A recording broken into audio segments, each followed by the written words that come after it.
الرحمن علم القرآن نحمده ونستعينه ونستغفره ونعوذ بالله من شرور أنفسنا ومن سيئات أعمالنا من يهده الله فلا مضل له ومن يضلل فلا هادي له أشهد أن لا إله إلا الله وحده لا شريك له وأشهد أن محمدا عبده ورسوله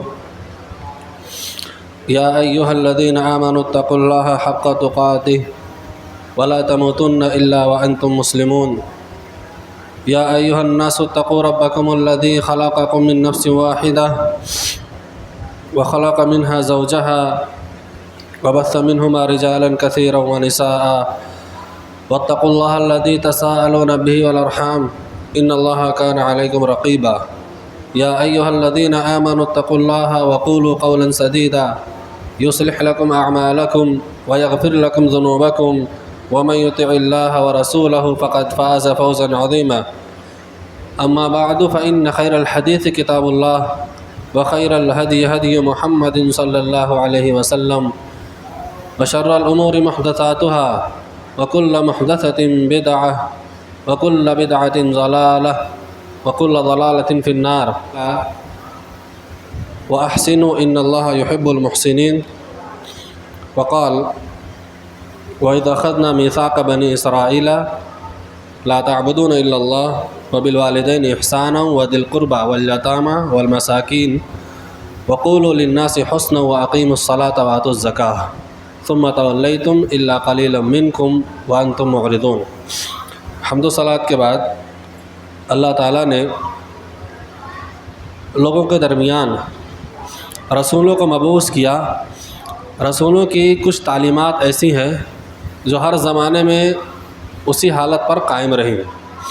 انہی تعلیمات میں سے اللہ تعالیٰ کی توحید کے ساتھ لوگوں کے درمیان حسن سلوک، اچھا برتاؤ اور اپنے معاشرے کے ان طبقوں کے ساتھ جو غریب ہیں، فقیر ہیں، مسکین ہیں، یتیم ہیں اور کمزور لوگ ہیں، بوڑھے ہیں، ان کے ساتھ احسان کا اور اچھے سلوک کا برتاؤ کیا جائے. اور اسلامی شریعت میں اور دیگر شریعتوں میں بھی اس کو باقی رکھا گیا اور اس کے فضائل بھی بیان کیے گئے. یہاں پر سورۃ البقرہ کی ایک آیت کریمہ آپ کے سامنے پڑھی گئی جو آدھے پارے سے شروع ہوتی ہے، اور یہ بیان بنی اسرائیل کے تناظر میں ہے کہ بنی اسرائیل کو اللہ تعالیٰ نے یہ حکم دیا تھا، ان سے یہ پختہ عہد اور یہ میثاق لیا تھا کہ وہ اللہ تعالیٰ کے علاوہ کسی اور کی عبادت نہیں کریں گے. وَإِذْ أَخَذْنَا مِيثَاقَ بَنِي إِسْرَائِيلَ لَا تَعْبُدُونَ إِلَّا اللَّهَ کہ اللہ نے ان سے یہ عہد اور میثاق لیا تھا کہ تم اللہ کے علاوہ کسی اور کی عبادت نہ کرو. اس کے بعد کہا کہ وَبِالْوَالِدَيْنِ إِحْسَانًا والدین کے ساتھ احسان کرو. وَذِي الْقُرْبَى جو قرابت دار ہیں ان کے ساتھ بھی احسان کرو. وَالْيَتَامَى یتیموں کے ساتھ. وَالْمَسَاكِينَ اور مساکین کے ساتھ. وَقُولُوا لِلنَّاسِ حُسْنًا اور لوگوں کے ساتھ اچھی بات کے ذریعے سے پیش آؤ، حسن قول کے ذریعے سے پیش آؤ، نرمی کا مظاہرہ کرو. وَأَقِيمُوا الصَّلَاةَ وَآتُوا الزَّكَاةَ اور تم نماز کو قائم کرو اور زکوٰۃ کو تم ادا کرو. بنی اسرائیل کے اندر یوں معاملہ تھا کہ جب کوئی حکم ان کو دیا جاتا تو ان سے پہلے پختہ عہد اور میثاق لیا جاتا تھا کہ تم اس پر عمل کرو گے. لیکن یہ قوم اتنی بگڑی ہوئی تھی اور اتنے یہ شریر قسم کے لوگ تھے کہ اس پختہ عہد کے کروانے کے بعد بھی ان میں سے زیادہ لوگ ایسے ہوتے تھے جو اس عہد سے روگردانی کیا کرتے تھے. اس معاملے میں بھی بنی اسرائیل کا معاملہ ایسے ہی ہوا. اسی تفصیل میں نہ جاتے ہوئے یہ بتانا مقصود ہے کہ یہ جتنے احکامات ہیں اللہ تعالیٰ نے قرآن مجید میں مختلف جگہوں پر امت محمدیہ کو بھی ان احکامات پر عمل کرنے کا مکلف بنایا ہے. جیسا کہ سورہ نساء کی آیت ہے وَاعْبُدُوا اللَّهَ وَلَا تُشْرِكُوا بِهِ شَيْئًا وَبِالْوَالِدَيْنِ إِحْسَانًا وَبِذِي الْقُرْبَى وَالْيَتَامَى وَالْمَسَاكِينِ. وہاں پر آپ دیکھیے کہ یہ حکم وہاں ہمیں بھی دیا جا رہا ہے. تو پتہ یہ چلا کہ اللہ تعالیٰ کی عبادت کرنا اور اس کے ساتھ کسی کو شریک نہیں ٹھہرانا اور ان اقربا کے ساتھ میں اچھا برتاؤ، اچھا سلوک کرنا، یہ ہماری شریعت کی بنیادی تعلیمات اور بنیادی حقوق میں سے ہے. ان میں سب سے پہلی جو بات ہے وہ اللہ تعالیٰ کے ساتھ کسی کو شریک نہ ٹھہرانا ہے۔ یہ بات اللہ تعالیٰ کے حقوق میں سب سے پہلا حق ہے جو اس کے بندوں پر واجب ہے کہ وہ جب عبادت کریں اور اس دنیا میں رہ کر کے زندگی گزاریں تو وہ اللہ تعالیٰ کے ساتھ کسی بھی چیز کو ذرے کے برابر بھی شریک نہ بنائیں۔ اگر وہ شریک بناتے ہیں تو ظاہر سی بات ہے قرآن و حدیث کی دلیلیں ہیں، آپ جانتے ہیں کہ اللہ تعالیٰ کے یہاں ان کا کوئی بھی عمل قابل قبول نہیں ہوگا۔ اب اگر ہم یہ سوچیں، ہم یہ اپنے دل میں خیال پیدا کریں کہ اگر ہم کتاب و سنت کے ماننے والے ہیں تو ہم سے شرک نہیں ہو سکتا، اور ہم تو شرک سے لاکھوں کوسوں دور ہیں، تو یہ جو فہم ہے، یہ جو سوچ ہے، یہ صحیح نہیں ہے۔ کیوں؟ اس لیے کہ نبی کریم صلی اللہ علیہ وسلم کے اس فرمان کو یاد کیجئے جو آپ اکثر کیا کرتے تھے، یا مقلب القلوب ثبت قلبی علی دینک، اے دلوں کو پھیرنے والے تو میرے دل کو اپنے دین پر جمائے رکھ، یا مصرف القلوب صرف قلوبنا علی طاعتک، اس کا بھی ترجمہ وہی ہے۔ تو حدیث میں آتا ہے کہ اللہ کے نبی نے فرمایا کہ اللہ تعالیٰ کی دو انگلیوں کے درمیان، جیسا کہ اللہ تعالیٰ کی شان کو لائق ہے، تمام ابن آدم کے دل گھومتے رہتے ہیں، اور جن کے دلوں کو اللہ تعالیٰ چاہتا ہے پھیر دیتا ہے، دور کر دیتا ہے ہدایت سے۔ لہٰذا تم کثرت سے دعا کیا کرو، یا مقلب القلوب، یا اللہم مصرف القلوب صرف قلوبنا علی طاعتک۔ تو اس دعا سے معلوم ہوتا ہے کہ نبی کریم صلی اللہ علیہ وسلم جب توحید میں سب سے اعلیٰ و عرفہ مقام پر فائز ہے، جب آپ کا بھی دل اللہ کی انگلیوں کے درمیان ہے اور آپ اللہ سے ثابت قدمی کی دعا کر رہے ہیں اور یہ طلب کر رہے ہیں کہ اللہ تعالیٰ مجھ کو مرتے دم تک ہدایت پر، صحیح دین پر قائم رکھ، تو اس سے یہ معلوم ہوتا ہے کہ کسی بھی مسلمان کو کسی بھی صورت میں یہ خوش فہمی میں نہیں رہنا چاہیے کہ اس سے کبھی شرک نہیں ہو سکتا۔ بسا اوقات شرک جو ہوتا ہے وہ ہم سے ہو جاتا ہے، شرک اصغر کہیے یا اور شرک کہیے، لیکن ہمیں اس کا پتہ نہیں ہوتا۔ ایسے کتنے مسلمان ہیں جو شرک اکبر کرتے ہیں لیکن ان کو یہ نہیں پتہ کہ یہ چیز ان کو دائرہ اسلام سے خارج کرنے والی۔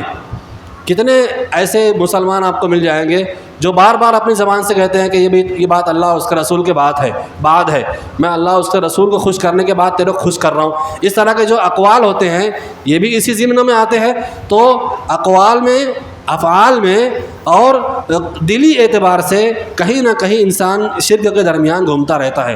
لہٰذا جب یہ تعلیمات کا تذکرہ ہو، ان تعلیمات کا تذکرہ ہو کہ تم اللہ تعالیٰ کی عبادت کرو اور اس کے ساتھ کسی کو شریک نہیں ٹھہراؤ، تو اس میں ہمارے لیے بھی عبرت اور نصیحت کا سامان ہے کہ ہم اپنے لیے اور اپنے آل اولاد کے لیے، گھر والوں کے لیے ایسی چیزیں مہیا کریں، ایسا ماحول بنائیں جس سے وہ اپنے آپ کو ہر اعتبار سے شرک سے دور رکھیں، پاک و صاف رکھیں۔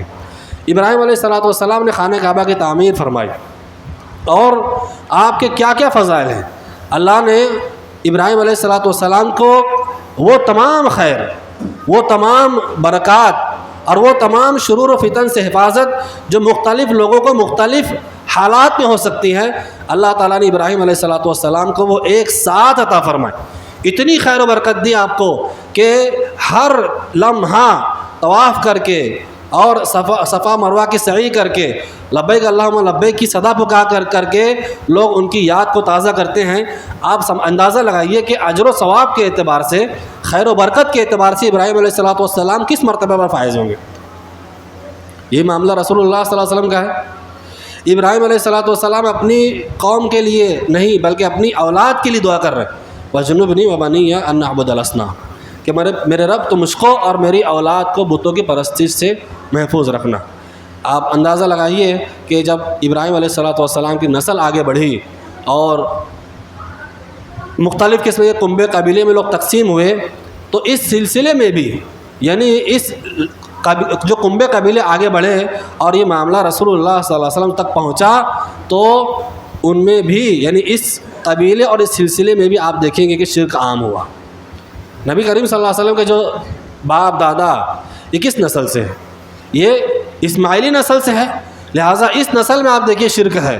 تو اس سے یہ اندازہ لگایا جا سکتا ہے کہ ہم جس ماحول میں رہتے ہیں، ہمارے طلبہ، ہمارے بچے جس اسکول میں جاتے ہیں اور جن بچوں کے ساتھ اٹھتے بیٹھتے ہیں، ہمارے یہاں جو دال بے مساجد موجود ہیں، تو آپ وہاں دیکھیے کس طرح کے شرکیات پڑھائے جاتے ہیں، سکھائے جاتے ہیں۔ غیر محسوس انداز میں شیطان نے ان کو اس سے مطلع کر رکھا ہے۔ تو کیا ایسی حالات میں یہ ضروری نہیں ہوتا کہ ہم بھی اپنے آپ کو شرک سے اتنا چوکنا رکھیں جتنا چوکنا انبیاء نے اپنی اولاد کو رکھا ہے؟ بتائیے آپ. اب اس کے لیے کیا کرنا ہے؟ یہ چیزیں تو آگے بیان کرنی تھی، اسی ضمن میں باتیں آ رہی ہے کہ اللہ تعالیٰ نے یہ کہا کہ تم اللہ کی عبادت کرو، اس کے ساتھ کسی کو شریک نہ ٹھہراؤ. تو اب اس میں ہمارے لیے احتیاط کے کتنے پہلو ہیں، اس پر بھی ہمیں توجہ دینے کی ضرورت ہے. اس ضمن میں کچھ باتیں جو اعلی اولاد کے سلسلے میں وہ ابھی آخر میں آئے گی. اللہ تعالیٰ نے فرمایا وَبِالْوَالِدَيْنِ إِحْسَانًا وَإِذْ أَخَذْنَا مِيثَاقَ بَنِي إِسْرَائِيلَ والی آیت میں کہا کہ اور اللہ کے ساتھ کسی کو شریک نہ ٹھہراؤ، اس کے علاوہ کسی کی عبادت نہ کرو، اور والدین کے ساتھ احسان کرو. دیکھیے اللہ تعالیٰ جو ہے ہمارا حقیقی خالق ہے. ایک زندگی اللہ نے دی اور اسی زندگی کا سبب و ذریعہ کون ہے؟ والدین ہے. اللہ تعالیٰ کی جو تخلیق ہے وہ معنوی اور حقیقی ہے، اور والدین کا جو ملاپ ہوتا ہے اور پھر ماں کے رحم سے جو بچے کی ہماری پیدائش ہوئی ہے، یہ اسی حقیقی زندگی کا ایک سبب اور ذریعہ ہیں. لہٰذا اہل علم نے لکھا کہ ایک زندگی تو اللہ نے دی اور دوسری زندگی کا ذریعہ کون بنا؟ والدین بنے. اسی لیے اللہ تعالیٰ نے یہاں حکم دیا اپنی توحید کے ساتھ اور شرک سے بچاؤ کے ساتھ کہ جنہوں نے جو تمہاری پیدائش کا سبب اور ذریعہ ہیں، تم ان کے ساتھ میں اچھا سلوک اور اچھا برتاؤ کرو. اب یہ سلوک اور یہ برتاؤ کب سے ہوگا؟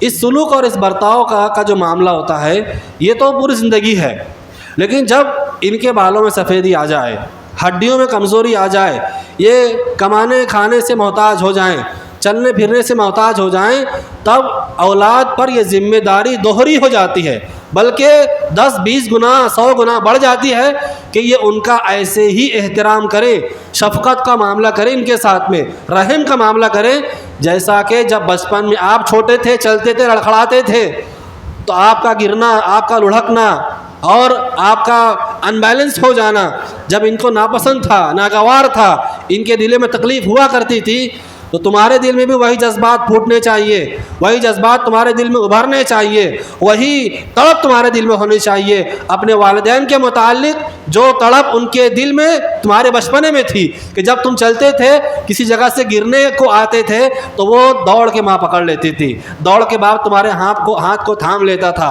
جب یہ بڑھاپے کو پہنچ گئے، ان کے بالوں میں سفیدی آ گئی، اب یہ بولنے سے معذور ہیں، چلنے پھرنے سے معذور ہیں، کھانے پینے سے معذور ہیں، کبھی کبھار باتھ روم تک کے نہیں جا سکتے، بیماری اتنا آ گھیرتی ہے کہ وہی بیڈ روم ہوتا ہے، وہی باتھ روم ہوتا ہے. جب ایسے حالات پیدا ہو جائیں تو گھن نہ کھاؤ، ان کے خلاف ان کے تعلق سے نفرت کا مظاہرہ نہ کرو، اپنے دل میں تنگی محسوس نہ کرو. کیوں؟ اس لیے کہ اللہ تعالیٰ تمہارا حقیقی خالق ہے، اسے تم کو پیدا کیا ہے، تو اسی پیدائش کے لیے اللہ تعالیٰ نے سبب و ذریعہ بنایا جو تمہاری ماں تمہارے باپ کو بنائے. یہ نہ ملتے تمہارا وجود نہ ہوتا. اور اس کی کتنی تاکید موجود ہے، اس کے بارے میں آپ قرآن و حدیث کی دلیلیں جانتے اور پہچانتے ہیں. لیکن یہاں پر اللہ تعالیٰ نے توحید کے ساتھ اور کئی جگہوں پر اللہ تعالیٰ نے اپنی توحید کے ساتھ اپنے والدین کے ساتھ اچھے سلوک اور اچھے برتاؤ کا ہمیں حکم دیا ہے. یہاں تک کہ یہ بھی بات کہہ دی گئی کہ اف لکما ولا تنہرہما، اف نہ کرو، جھڑک کے باتیں نہ کرو. جتنی باتوں سے شریعت نے منع کیا ہے وہ سب برائیاں اور خرابیاں آج سماج کا حصہ بنی ہوئی. اس میں کوئی تفریق نہیں ہے کہ فلاں اور فلاں کا یہ چیز ہے تو ہمارے یہاں نہیں ہے، بلکہ ہمارے اپنے لوگوں میں بھی اس طرح کے معاملات موجود ہیں. اور یہ معاملہ اس وقت جب بڑھ جاتا ہے جب آدمی شادی بیاہ کر لیتا ہے، اعلی اولاد ہو جاتے ہیں، اعلی اولاد والا ہو جاتا ہے اور محبتیں تقسیم ہو جاتی ہیں، ذمہ داریاں تقسیم ہو جاتی ہیں. تو اب یہ مسئلہ کھڑا ہوتا ہے کہ والدین کے ساتھ اچھا سلوک کون کون کرے گا. 4 بھائی ہیں تو چاروں اس کے ساتھ ٹالتے ہیں، امی کی دوا لانا ہے تو تو لے آ، وہ بولتا ہے تو لے آ، وہ بولتا ہے تو لے آ. 4-5 بھائی ہیں تو کوئی نہ لا. پارسل اگر آئے گا تو اپنی بیوی بچوں کے لیے آئے گا. ماں باپ تو بیچارے کھاتے بھی نہیں اتنا. کبھی دیکھا ماں باپ کو کھانے پینے کے لالچی ہیں وہ لوگ؟ انہوں نے تو پوری زندگی یہ سوچا کہ میرا بیٹا اچھا کھا لے. جب پوتے اور نواسے والے ہو گئے تب ان کی خواہش یہ ہوتی ہے کچھ بچا اچا کے کچھ پوتوں کو دے دو، کچھ چپکے سے نواسوں کو دے دو، کچھ چپکے سے نواسیوں کو دے دو، کچھ بیٹیوں کے یہاں پہنچا دو. ان کا جذبہ، ان کی تڑپ تو یہ ہوتی ہے. پھر سماج میں ایسا واقعہ کیسے پیش آتا ہے کہ ایک بیٹا اپنی بیوی کے لیے، اپنے بچوں کے لیے، اپنے اولاد کے لیے فکر مند ہوتا ہے، لیکن اس کے لیے والدین کوئی معنی نہیں رکھتے. وہ یہ سوچتا ہے کہ میرا بڑا بھائی ہے، اماں ابا اس کے ساتھ میں رہتے ہیں، میں تو الگ رہتا ہوں، میری کیا ذمہ داری؟ جو ساتھ میں رہتا ہے وہ ذمہ داری اٹھائے۔ اور جب ماں باپ کا انتقال ہو جاتا ہے تو باپ دادا کی وراثت میں حصہ لینے کے لیے سب سے پہلے وہ لوگ آتے ہیں جو الگ رہتے ہیں، جو کبھی 15 دن مہینہ بھر ماں باپ کو جھانکنے نہیں آتے۔ بیماری آرامی کے ایام میں اللہ کی قسم کھا کے کہہ رہا ہوں، اللہ کے گھر میں کھڑے رہ کے کہہ رہا ہوں، ایسے بھی واقعات میری نظروں کے سامنے گزرے ہیں، ہمارے کانوں نے سنے ہیں، جن کے راوی ہم خود ہیں، کہ اوپر بیٹا رہتا ہے، نیچے ماں بستر پر پڑی، اس کی روح قبض ہونے کا وقت آ گیا، اور اولاد تو پتہ نہیں ہے کہ ماں کی روح قبض ہو رہی ہے، وہ نکل کے سیڑھی سے باہر نکل جاتا ہے بیٹا، ماں کی فکر نہیں ہے، اس لیے کہ ماں لمبے عرصے سے بیمار ہے۔ ارے بیوی اگر چلی جائے، طلاق ہو جائے، کوئی معاملہ ہو جائے، 1 2 3 4 اگر وفات پاتے جائے یا طلاق ہوتا ہے تو آپ کرتے جائیے، کر سکتے ہیں۔ ماں اگر زندگی سے نکل جائے دوسری لا سکتے ہیں آپ؟ بتائیے۔ اور شریعت نے یہ تو حکم نہیں دیا کہ آپ بیوی کا حق مت ادا کرو اور ماں باپ کا حق ادا کرو۔ ماں باپ کے جو حقوق ہیں وہ اعلی اولاد سے اور بیوی بچوں سے بہت بڑھ کر ہیں، لیکن جب ادائیگی کی بات آتی ہے تو ہم دیکھتے ہیں کہ ماں باپ کے حقوق مختصر ہوتے ہیں، ان کی ضروریات مختصر ہوتی ہیں، اور بیوی بچوں کی ضروریات کتنی ہیں؟ لامحدود ہیں، کوئی حد مقرر نہیں ہے۔ اور آج تو ہمارے ہاں یہ ٹرینڈ چل چکا ہے کہ اگر اتوار کے دن، جمعہ کے دن بیوی بچوں کو گھمانے نہ لے کر جائیں تو آپ کی شادی شدہ لائف سکسیس نہیں ہوگی۔ یہ مزاج ہمارے یہاں بن گیا۔ ہر جگہ آپ دیکھیں گے کہ عورتوں کی بھیڑ نظر آئے گی، اور اب تو وہ لائسنس ساتھ میں لے کے چل رہی ہیں، شوہر ساتھ میں رہے گا، شوہر زیادہ بلند آواز سے بول نہیں سکتا، اس لیے کہ ان کے پاس لاڈلی بہن یوجنا کا پیسہ ہے، آپ نہیں دو گے تو ان کے پاس یوجنا کا پیسہ ہے، یہ اس سے اپنا جائے گی۔ یہ سماج کہاں جا رہا ہے؟ یہ رویہ، یہ سلوک، ایک بھائی جب دوسرے بھائی کے ساتھ میں رہتا ہے، شادی بیاہ نہیں ہوئی رہتی تو بڑی محبت رہتی ہے، جب بیویاں آتی ہیں تو ایسے کیا معاملات ہو جاتے ہیں کہ ایک بھائی کے دوسرے بھائی سے جمنے نہیں لگتی۔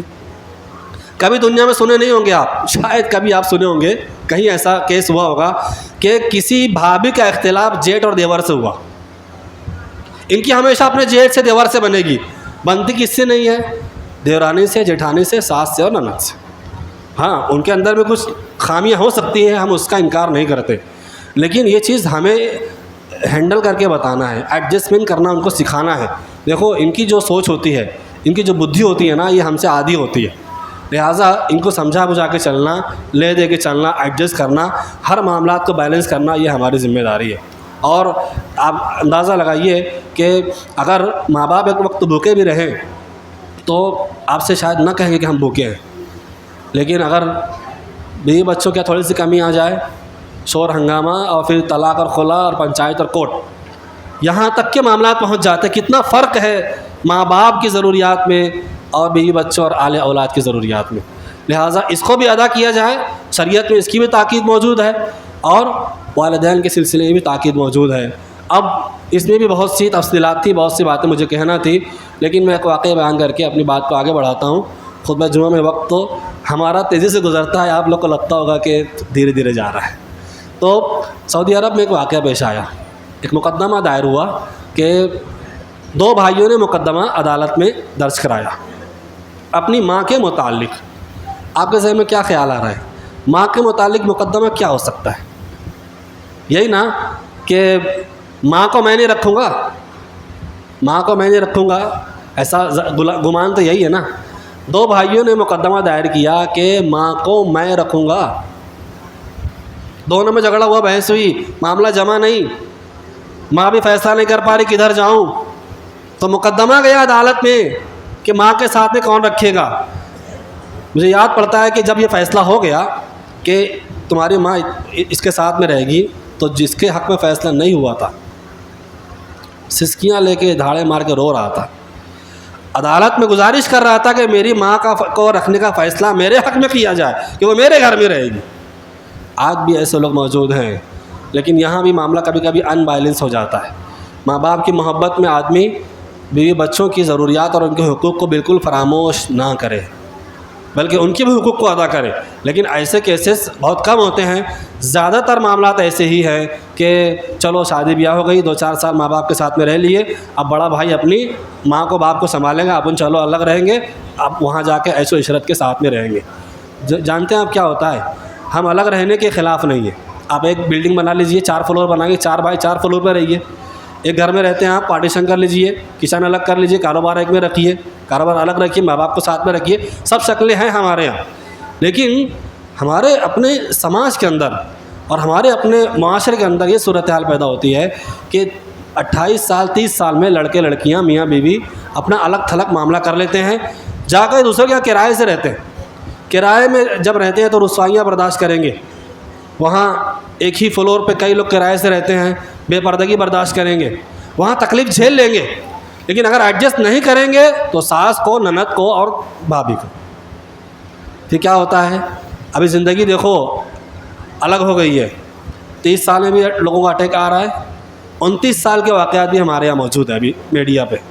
35 سال میں بھی 40 سال میں جب یہ بیوہ ہو جاتی ہے، بچے یتیم ہو جاتے ہیں، کس منہ سے جائے گی سسرال کہ اس کے ساتھ تو اچھا رویہ کریں؟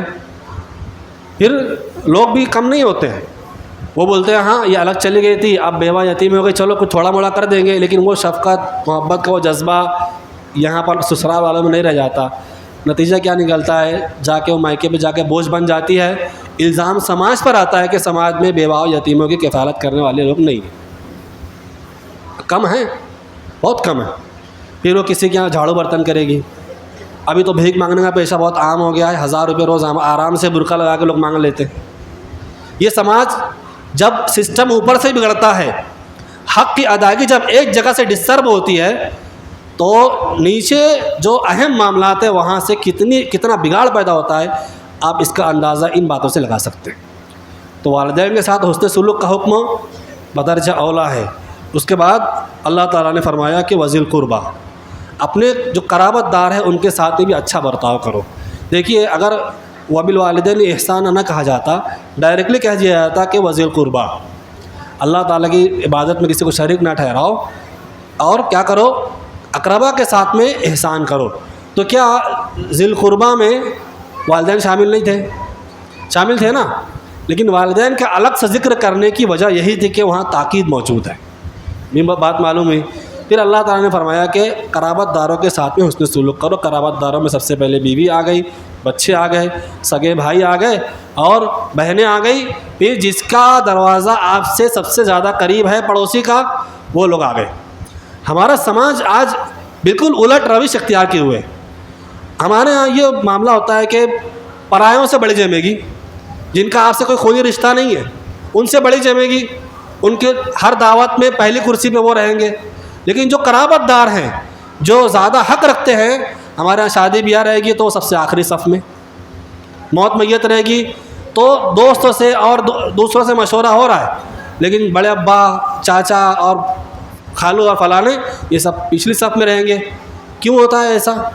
یہ دیکھیے ہمارے یہ کمی ہے.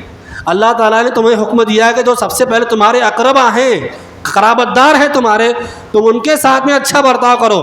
تمہاری خوشی اور غم میں شرکت کے سب سے زیادہ مستحق سب سے پہلے یہ لوگ ہیں، نہ کہ وہ لوگ جو آپ سے خونی رشتہ نہیں رکھتے. ہمارے یہاں یہ ریزن ہوتا ہے، یہ وجہ ہوتی ہے کہ جو قرابت دار ہیں ان کا سلوک ہمارے ساتھ اچھا نہیں ہوتا ہے. جو غیر قرابت دار ہیں ان کا سلوک ہمارے ساتھ زیادہ اچھا ہوتا ہے. یہ معیار ہے شریعت کا.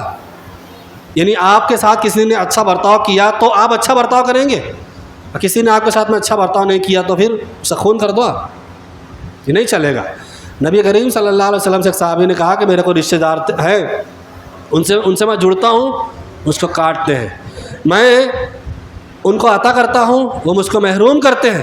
کہا جب تک کہ اگر تو ایسا کہہ رہا ہے، اگر ایسا ہے واقعی میں، جب تک کہ تم ایسا کرتے رہو گے، اللہ کی طرف سے فرشتے تمہارے مددگار رہیں گے. اندازہ لگائیے آپ، نبی کریم صلی اللہ علیہ وسلم کے اوپر آیت کریمہ نازل ہوئی، لن تنالوا البر حتى تنفقوا مما تحبون، کہ تم ہرگز نیکی کو نہیں پہنچ سکتے جب تک کہ اپنی پسندیدہ چیز اللہ تعالیٰ کے راستے میں خرچ نہ کرو. تو وہ صحابی ہیں ابو طلحہ انصاری، کہ جب ان کا جو باغ صدقہ کرنے کے بعد جب سب سے پسندیدہ تھا تو اللہ کے نبی نے ان کو حکم دیا، یا پھر کسی اور صحابی کو، غالباً کعب بن مالک کو، جو بھی ہو، ان کو حکم دیا کہ جاؤ یہ پورا جو مال ہے اپنے اقربا میں رشتہ داروں میں تقسیم کر دو۔ اللہ کے نبی یہ تعلیم دے رہے ہیں کہ ہمارے صدقے کے، ہمارے تعاون کے اولین مستحق اگر کوئی ہے تو وہ لوگ ہیں جو ہمارے خونی رشتہ دار ہیں، یا پھر جو پڑوسی ہیں جن کا دروازہ ہم سے قریب ہے۔ پڑوسیوں کو بھی بڑے فضائل ہیں، لیکن ہمارے سماج کی صورتحال ایسی ہے کہ پڑوسیوں میں یہ معاملہ ہے کہ پڑوسی کی ساری برائیاں ہمیں پتہ ہوگی، لیکن پڑوسی کے گھر میں کوئی بیمار ہے پتہ نہیں ہوتا، پڑوسی کے گھر میں کھانے کے لیے ہے کہ نہیں یہ پتہ نہیں ہوتا، پڑوسی کے گھر میں عید کے دن شیر خورما بنے گا نہیں بنے گا ہمیں پتہ نہیں ہوتا، لیکن پڑوسی کی بیٹی کے کیا معاملات ہیں، پڑوسی کی بیوی کے کیا حالات ہیں، وہ سب بازو والے کو پتہ ہوتے ہیں۔ یہ سماج دیکھیے بالکل الٹی روش اختیار کیے ہوئے ہے۔ ہمیں ان کی ضروریات پتہ ہونی چاہیے تھی، اور ان کے ایسے معاملات پتہ رہنے چاہیے تھے جس میں ہم کو تعاون اور مدد کی ضرورت ہو، لیکن ہمیں پتہ نہیں ہوتے۔ کسی پڑوسی کے یہاں کوئی معاملہ ہو جائے، جھگڑا ہو جائے، کچھ ہو جائے تو ہمارے یہاں دور کھڑے رہ کے دوسرے پڑوسی تماشا دیکھیں، اور دل ہی دل میں یہ تمنا کریں گے کہ یہ اس دن ہم سے لڑ رہا تھا، آج اس کو دال آٹے کا بھاؤ پتہ چلے گا۔ بتائیے غلط کہہ رہا ہوں کیا؟ یہاں تھا یہ زبانیں پکڑ لیجئے گا اگر کوئی بات خلاف واقعہ کہوں تو۔ پڑوسی کا جو معاملہ ہے، اللہ کے نبی نے فرمایا کہ بار بار جبریل امین مجھ کو تاکید کرتے رہے، یہاں تک کہ مجھ کو یہ اندیشہ ہو گیا کہ کہیں پڑوسی کو وراثت میں حقدار نہ قرار دیں۔ یہ اس کی اہمیت ہے، ان کے حقوق کی یہ اہمیت ہے اسلام کے اندر۔ ابھی آپ دیکھ لیجئے، میں نہیں کہنا چاہتا تھا کہ ہمارے یہاں جو آئی لو محمد صلی اللہ علیہ وسلم کا جو ٹرینڈ چل چکا ہے، آپ دیکھیے شریعت کی یہ بہت بنیادی تعلیمات ہمارے سماج میں کتنی ہے۔ اللہ کو سب سے زیادہ غیرت اس وقت آتی ہے جب کوئی آدمی اپنی پڑوسن کے ساتھ میں کوئی برائی کرتا ہے، لیکن آپ دیکھ لیجئے ہمارے یہاں تو پہلے سماج میں تو وہ لینڈ ڈیولپرس والوں کے معاملہ ٹیڑھا ہے، زمین مافیا۔ میں تو بھائی تھوڑا سخت کہنے کا ہی قائل ہوں، یہ 12-20 کے جو پلاٹ گراتے ہیں، 12-25 کے، اس سے پورے سماج میں برائی پھیل رہی ہے۔ کسی محلے میں آگ لگ جائے تو فائر بریگیڈ وہاں تک کہ نہ جا سکے، اور ہمارے یہاں تو مسلمان پہلے سے ہی بہت نیک و صالح ہوتے ہیں کہ گھر بننے سے پہلے 2-4 فٹ پہلے آگے نکالنا ہے تو پہلے موچ کے چلے جاتے ہیں کہ کتنا آگے بنانا ہے، کتنا نیچے 2 فٹ، اوپر سے 4-5 فٹ نکال دیں گے۔ ایک گلی میں گیا، میں دیکھا کہ اوپر اور 2 پڑوسی ہیں، اوپر سے دونوں کی دیوار میں بس 1-1.5 فٹ کا فاصلہ ہوگا۔ یہ بس یعنی ایک دم بنیاد سے بگاڑ موجود ہے۔ ابھی تو خیر گورنمنٹ سے پابندی لگی ہے کہ اس طرح کے جو پلاٹ ہیں ان کی خریدی بکری نہیں ہوتی ہے، اور آگے معاملات سخت ہوں گے۔ ابھی ہمارے یہاں آواڑی ندی پہ یہ جو سیلابی کیفیت ہوئی، وہاں بھی آپ دیکھیے گا کہ آواڑی ندی پہ سب جب گورنمنٹ کی جو جگہ تھی ندی نالوں کی، اس کو لینڈ ڈیولپرس والوں نے بنشیتی کرا کے 1-1.5 لاکھ روپے سستے میں بیچ ڈالا۔ لوگوں نے سستے میں خرید لیا۔ شادیاں مہنگی ہوگی ہمارے یہاں، عید بقرعید کا تہوار بہت مہنگا رہے گا ہمارے یہاں، لیکن اگر گھر بنانے کی بات آئے گی تو ہم سب سے پہلے یہ سوچتے ہیں کہ کتنا کم خرچہ لگے۔ گھر میں تو بہت خرچہ لگتا ہے، جبکہ اچھا گھر یعنی بڑا گھر، کشادہ مکان، اچھی سواری اور نیک بیوی آدمی کے لیے سعادت مندی کی علامت ہے۔ لیکن آپ دیکھیے بیوی کے انتخاب کی بات آئے گی تو سب سے پہلے ہمارا چمڑی دیکھی جاتی ہے، کتنا کلر ہے، اور جب بعد میں آ کے اس کا ٹیڑھا پن دکھاتی ہے تو شکایت کرتے ہیں کہ بہو اچھی تھوڑی ہے۔ پھنس گئے ہم لوگ۔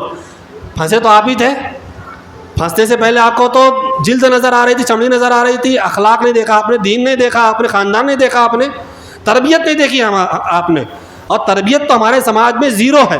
ایک باپ اپنی بیٹی کو اور اپنے بیٹے کو بچپن سے کوشش کرتا ہے کہ سونے کا نوالا کھلائے، لیکن وہ کبھی نہیں سوچتا کہ لاؤ مٹی کی اتنی تربیت کر دے۔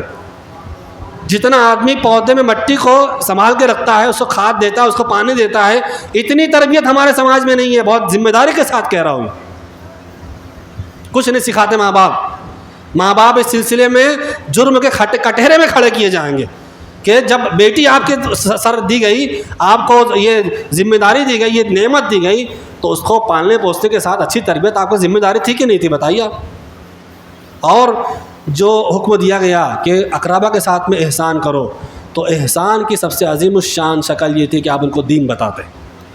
آپ کی اولاد کے ساتھ، آپ کے بیٹے بیٹیوں کے ساتھ، ماں باپ کے ساتھ، پڑوسیوں کے ساتھ احسان کی سب سے عظیم الشان شکل یہ ہے ان کو صحیح دین بتاؤ۔ آپ ان کی تربیت نہیں ہے، ان کی تربیت کرو۔ سماج کے گلی محلے کے بچوں کو آپ اپنا بیٹا، اپنی اولاد سمجھ کے ان کو اچھی باتیں سکھاؤ۔ یہ نہیں کہ کچھ معاملہ ہوگا تو اسے کان کے نیچے لگا دو، یہ تو اس کا بیٹا ہے، کنارے ہٹ۔ یہ مزاج ہمارے سماج. دوسروں کی اولاد ہمارے لیے اولاد نہیں ہے, ہماری اولاد ہمارے لیے اولاد ہے, نہیں, یہ غلط چیز ہے. ایک استاد کے لیے اس کے طلبہ اور اس کی طالبات اس کے اپنے بیٹے اور بیٹیوں کی طرح ہیں. اتنی ہی ان کے ساتھ محنت کرے, اتنا ان کے ساتھ اچھا برتاؤ کرے, اتنی شفقت رکھے, اتنا لگاؤ رکھے جتنا اپنی سگی اولاد کے ساتھ میں رکھتا ہے. جب مریں گے نا آپ تو یہ اصل آپ کی کمائی رہے گی. جی ہاں, یہ اساتذہ کو دیکھ کر جو دلوں سے دعائیں نکلتی ہیں, اساتذہ کو دیکھ کر جب آنکھوں میں آنسو آ جاتے ہیں, ان کی شفقت, ان کا حسن سلوک, ان کی تربیت, ان کی تعلیم کا انداز, یہ سب انسان کی آنکھوں میں آنسو لے آتی. لیکن اس سلسلے میں بھی توجہ دینے کی ضرورت ہے. حفظ قرآن کی کلاس ہو, ناظرہ کی کلاسیں ہوں یا اور بڑی کلاسیں ہوں, ان تمام کلاسوں میں اس بات کو دھیان رکھا جائے کہ قرآن کی تعلیمات, تجوید کی تعلیمات اور حفظ کی تعلیمات کے ساتھ میں طلبہ کی تربیت ہماری ذمہ داری ہے. ہم اس پہ بہت زیادہ توجہ دیں. پھر اللہ تعالیٰ نے فرمایا کہ یتیموں کے ساتھ, مسکینوں کے ساتھ حسن سلوک کرو. آپ کے گلی محلے میں کوئی یتیم ہو جاتا ہے تو آپ کو یہ سوچ لینا چاہیے کہ ہماری ذمہ داری بڑھ گئی. ہم 3500 کماتے تھے, 3600 کمائیں گے آپ سے, 100 روپے اس یتیم کے گھر میں دیں گے. آپ 100 دیجئے اس کو, پھر دیکھیے اللہ تعالیٰ آپ کے 3600 روپے میں یا 3500 میں کتنی برکت دے گا. جو کام 7000, 8000, 10000 میں ہو سکتا ہے, اللہ تعالیٰ ایسی سبیل پیدا کرے گا, اتنا کام 3500 میں ہو جائے گا. آج ایک ٹیچر کی تنخواہ کتنی ہوتی ہے جانتے ہیں؟ کم سے کم 70,000 سے تو اسٹارٹ ہے گورنمنٹ اگر سرون ہے تو. لیکن ٹیچر لوگ ہمیشہ سوچتے ہیں کہ ابھی تو تنخواہ نہیں ہوئی ہے, ابھی تو پیسہ نہیں ہے. اتنی تنخواہ کے باوجود ایسے حالات کیسے پیدا ہو جاتے ہیں؟ ایک کارخانہ دار, 100 علم چلانے والے لوگ آج دیکھیں گے آپ, قرضے کتنے باقی ہیں لوگوں کے, پاور بل کہ لاکھ باقی ہوتی ہے, تو پیسہ جاتا کہاں ہے؟ پیسہ جاتا کہاں ہے؟ سسٹم نہیں ہے ہمارے یہاں. اگر ان چیزوں کو سسٹم سے کرنا ہے اور بیلنس کرنا ہے معاملات کو, تو اپنے مال میں سے کچھ رقم کو اللہ تعالیٰ کے راستے میں بیوہ, مساکین اور یتیموں کا گھر ڈھونڈیے آپ. کوئی اگر عورت برقع پہن کے مانگ رہی ہے نا, ہم کہتے ہیں معاف کرنا خالہ, اس سے کام نہیں چلے گا. یہ ہم سوچتے ہیں کہ یار وہ بھیک مانگ رہے ہیں تو یہ پیشہ بنا رکھا ہے, یہ ہے, اس میں سچائی ضرور ہے, لیکن کسی محلے میں یہ نوبت کیوں پیش آئے کہ کوئی عورت برقع مانگ کے بھیک مانگنے کے لیے مجبور ہے؟ اگر وہ غلط کر رہے ہیں تو ہم اس کے ذمہ دار نہیں ہیں, لیکن اگر وہ مستحق ہیں, وہ مجبور ہیں, اور ہم اس گلی محلے میں رہتے ہیں تو ہماری ذمہ داری بنتی ہے. ہماری شریعت نے ہم پر مقرر کیا ہے کہ ہم ان کے ساتھ, یتیموں کے ساتھ, بیواؤں کے ساتھ اور مساکین کے ساتھ میں اچھا برتاؤ کریں. اور اللہ کے نبی صلی اللہ علیہ وسلم کی وہ حدیث کو یاد کیجئے کہ ایک آدمی تھا, جب اس کی موت ہو گئی تو اس کی, جب وہ زندہ تھا تو جب کھیتی اور کاشتکاری ہوتی تھی تو اس کے 3 حصے کرتا تھا. ایک حصہ غریبوں میں تقسیم ہو جاتا تھا, اور دوسرا حصہ اپنے لیے لگتا تھا, اور تیسرا حصہ واپس کاشتکاری میں لگاتا تھا. وہ جب اس کی موت ہوئی تو اس کے بچوں نے سوچا کہ ہمارا ابا تو بڑے بیوقوف آدمی تھے, جو بھی آتا تھا سب خرچہ کر دیتے تھے. ہم ایسا کریں گے کہ جب فصل آئے گی تو فصل کو راتم رات کاٹ لیں گے, جب صبح یہ غریب لوگ, بھیک منگو لوگ آئیں گے تو ہم پھر ان کو کہیں گے کہ کچھ تو ہے ہی نہیں. بھائیوں نے پلان بنا لیا. اب باپ کے زمانے میں ایسا ہوتا تھا کہ فصل کٹنے سے پہلے غریب لوگ لائن لگا لیتے تھے کہ ہمارا حصہ ہم کو ملنے والا ہے. ان کے زمانے میں بھی ایسے ہی ہونا تھا. پھر جب رات کو سوچا کہ چلو راتم رات سفر کر کے اپنے کھیت میں چلیں گے اور فصل کو کاٹ لیں گے, رات کو پہنچے تو بھائیوں سے کہنے لگے کہ راستہ تو نہیں بھول گئے ہیں؟ تو ایک بھائی نے کہا راستہ صحیح ہے. کہا توجہ سے دیکھو, ہمارا جو کل کھیت تھا وہ تو لہلہا رہا تھا فصلوں سے, یہ کھیل جل کر کے خاکستر کیسے ہو گیا؟ یہ ہمارا کھیت نہیں ہو سکتا. کہ نہیں, تمہارا ہی کھیت ہے. تمہاری بدنیتی کا نتیجہ ہے کہ جب کسی غریب کا حق مارنے کی کوشش کی تو اللہ نے پورے باغ کو جھلسا دیا. اور وہی باپ تھا جو غریبوں کو ان کا حق دیتا تھا, ان کے ساتھ اچھا برتاؤ, اچھا سلوک کرتا تھا, تو اللہ تعالیٰ اس کے مال میں برکت دیتے. ایک فرشتہ روز صبح کو نازل ہوتا ہے, مال میں برکت چاہیے, بڑھوتری چاہیے تو یہ نسخہ اپنائیے. فرشتہ کہتا ہے کہ اے اللہ, تو خرچ کرنے والوں کو بدلہ عطا فرما اور بچا کر رکھنے والے کو تلف کر لے. ہم تو 10-12 بجے تک سوتے ہی رہتے ہیں. ہمارے سیٹ صاحبان کا حال کیا ہے؟ 4 بجے تک کے تو ڈسکشن ہوتا ہے, عالمی سارے حالات. ایسا لگتا ہے کہ حکومت جو ہے تو وہ سرکار جو ہے تو مودی حکومت نہیں چلا رہی ہے, یہ لوگ چلا رہے ہیں. اتنا ڈسکشن ہوتا ہے. فجر کی نماز پڑھے بغیر سو جائیں گے. یہ فرشتے کا جب نزول ہوتا ہے کہ اللہ خرچ کرنے والے کو بدلہ عطا فرما, تو یہ آدمی کمبل اوڑھ کے سو رہا ہے. ہاں, یہ صورتحال سماج کی ہے، اس کو اختیار کیجیے۔ اور اللہ تعالیٰ نے فرمایا وقولوا للناس حسنا، لوگوں کے ساتھ اچھے قول سے پیش آؤ۔ بس اتنی بات ہے کہ بات ختم کر رہا ہوں۔ ہر آدمی مالی اعتبار سے لوگوں کے ساتھ احسان کرے ایسا لازم نہیں تھا، لہٰذا اللہ نے اس کمی کو اس بات کے ذریعے سے پورا کر دیا کہ لوگوں کے ساتھ اچھے انداز سے پیش آؤ۔ امام بغوی نے کہا کہ لوگوں کے ساتھ اچھے قول سے پیش آؤ کا مطلب ان کے ساتھ تم نرمی کے ساتھ میں رویہ رکھو، نرمی کا معاملہ کرو لوگوں کے ساتھ۔ اور آدمی اپنی زبان سے لوگوں کے ساتھ جو احسان کرتا ہے، اچھا سلوک کرتا ہے، وہ سارے اچھے سلوک جو زبان کے ذریعے سے ہو سکتے ہیں وہ اس میں شامل ہے، یہاں تک کہ سلام کرنا، نیکی کا حکم دینا، برائی سے روکنا، اچھی بات کہنا، اچھی بات کی ترغیب دینا، یہاں تک کہ ان کو سلام کرنا۔ اتنا نہیں کر سکتا تو اپنا ہونٹ ہلا کر کے ان کو دیکھ کر کے مسکرا دینا، یہ بھی قول حسن میں شامل ہے، اور اللہ تعالیٰ کا قرب اس کے ذریعے سے بھی حاصل کیا جا سکتا ہے۔ تو یہ کمی اللہ نے پوری کر دی کہ ہر آدمی تو مالدار نہیں ہے دنیا کے اندر، لیکن ہر آدمی کے پاس میں زبان ہے، ہر آدمی کے پاس میں ہونٹ ہے، لہٰذا ان کو حرکت دے کر کے، ان کا اچھا استعمال کر کے لوگوں کے ساتھ وہ احسان کرنے کی کوشش کرے۔ اور اللہ کے نبی کا وہ فرمان ہمیشہ یاد رکھیے گا، اپنے گھر میں لکھ کے لگائیے اس کو، کہ جو آدمی اپنے رزق میں اور اپنی عمر میں اضافہ چاہتا ہے اس کو چاہیے کہ وہ کیا کرے، وہ لوگوں کے ساتھ میں اچھا برتاؤ اور اچھا سلوک کرے۔ آج ہمارا سماج کہاں جا چکا ہے؟ اہل حدیث برادری، اہل حدیث کمیونٹی کہاں جا رہی ہے آج؟ آپ دیکھیے ہمارے علماء سے حسد کرنے والے لوگ موجود ہیں، حفاظ سے، دعات سے، مساجد کے ائمہ سے، کام کرنے والے لوگوں سے، اور آپس میں ایک ہی جگہ رہنے کے باوجود بھی ہم کسی کا اچھا اگر نہ سوچ سکیں تو کیا ہماری اہل حدیثیت پہ سوال کھڑا نہیں ہوگا؟ ہم جو سیرت نبی کی بات کر رہے ہیں، سیرت محمد صلی اللہ علیہ وسلم کی بات کر رہے ہیں، کیا یہ چیزیں سیرت کا حصہ نہیں ہیں؟ ہم کب دوسروں کے لیے نمونہ بنیں گے؟ آج ہم مسلمان کے لیے نمونہ نہیں بن سکا ہے۔ ہم تو ایک الگ تھلگ علاقے میں رہتے ہیں، مسلمان جہاں غیر مسلموں کے ساتھ میں رہتے ہیں، وہ ان کے لیے آئیڈیل نمونہ کب بنیں گے؟ کیا صرف ٹوپی سے کام چلے گا؟ کیا صرف کرتے سے کام چل جائے گا؟ کیا صرف چند وقت کی نمازوں سے ہم کام چلا لیں گے؟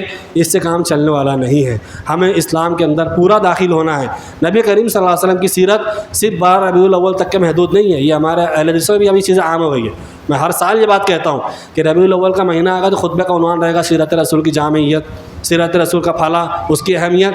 تو کیا یہ ربیع الاول میں تو یہ تو دال بے کے یہاں ہے کہ وہ اس مناسبت سے سعودی عرب میں دیکھیے آپ اس طرح کوئی مزاج نہیں، سیرت پر مستقل کتابیں مقرر ہونی چاہیے، مستقل درس ہونا چاہیے، خطبہ جمعہ میں وقتاً فوقتاً سیرت کے مختلف موضوعات کو لا کر کے اس پہ فوائد اور عمل کی باتیں بتانا چاہیے۔ جب سیرت پر کام ہوگا، سیرت پر محنت ہوگی، صرف ربیع الاول کے مہینے میں سیرت رسول کی جامعیت پہ آپ آدھا گھنٹہ خطبہ دے دیں اور یہ سوچے کہ ہم نے جامعیت بیان کر دی تو یہ جامعیت کوئی معنی نہیں رکھتی ہے۔ جامعیت اور اللہ کے نبی صلی اللہ علیہ وسلم کی سیرت اور اس سے محبت کا تقاضا یہ ہے کہ پورے سال کہ اللہ تعالیٰ ہمیں نیک اور اچھی سمجھ کی توفیق عطا فرمائے، ہمیں بہتر سے بہتر راہ اختیار کرنے کی توفیق دے، مسلمانوں کے لیے نفع بخش بنائے، حسن سلوک کی اللہ تعالیٰ توفیق عطا فرمائے، توحید پر زندہ رکھے، توحید پر موت دے، جو لوگ بیمار اللہ انہیں شفا عطا فرمائے، جو مقروض اللہ ان کے قرضوں کو ادا کر دے، جو پریشان حال ہے اللہ تعالیٰ ان کی جملہ پریشانیوں کو محض اپنے فضل و کرم سے دور فرمائے، اللہ تعالیٰ زندوں کو بخش دے، مردوں کو بخش دے، عورتوں کو بخش دے اور بچوں کو بخش دے، آمین۔ وصلی اللہ علی نبینا محمد وعلی آلہ وصحبہ اجمعین وآخر دعوانا الحمد للہ رب العالمین۔